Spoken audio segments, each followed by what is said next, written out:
there's one thing that I wish I knew before my first AP interview, it would be this. Hello everyone and welcome back to my channel. In today's video I'm going to be sharing with you the 10 things I wish I knew before my first assistant psychologist interview. Now the first thing is that you will not be able to anticipate what they're going to ask you. Assistant psychologist interviews are very different to any of the interviews that I've had in the past. They are very unique in the way that they ask the questions, and depending on which service you're being interviewed for or what trust you're being interviewed for, then the questions will really vary between jobs. And I think if I knew this before going into my first AP interview, then I wouldn't have put so much pressure on myself to prepare beforehand. The second thing that I wish I knew is that you don't need to know all of the answers. What matters most is how you answer the question. So are you being reflective and are you showcasing the skills that you do have? Another thing that I wish I knew is that most of the questions will be skills based. And so what that means is that they'll be looking at your skill set, your ability to work in a team, your clinical skills, communication,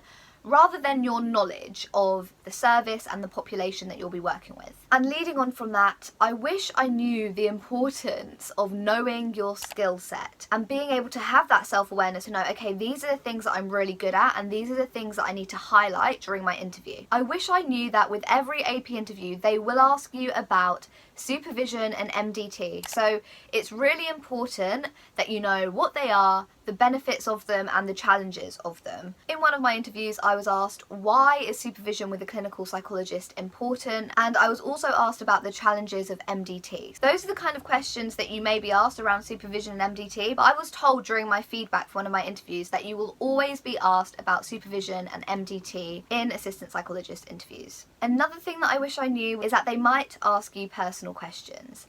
And I wasn't aware that this would happen, and at first I was like, oh, is this like professional? I don't feel comfortable with this. But actually I've learned to appreciate them asking personal questions because they are acknowledging the fact that we're not separate entities, one person at work and then one person in our personal life.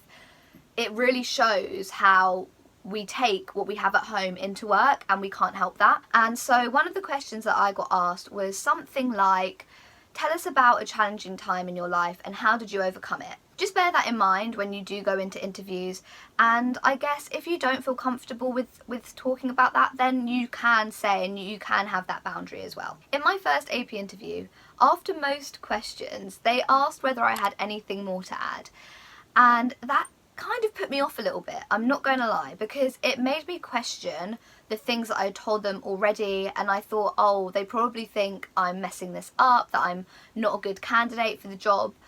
But really, that's a good thing. It shows that they want you to succeed. And so if they do ask you to add some more things, then if you can, do it. But if you can't, then it's no big deal. They're not judging you for any lack of knowledge that you have, but really they're just trying to encourage you to pursue a point further. Looking back to my first AP interview, I remember going in feeling so nervous and thinking that the people who were on the panel were just going to be so scary and just really like stiff. I was terrified of who was going to be on that panel. One thing I just wish I knew, and like we know this already, but they're humans. They're clinical psychologists.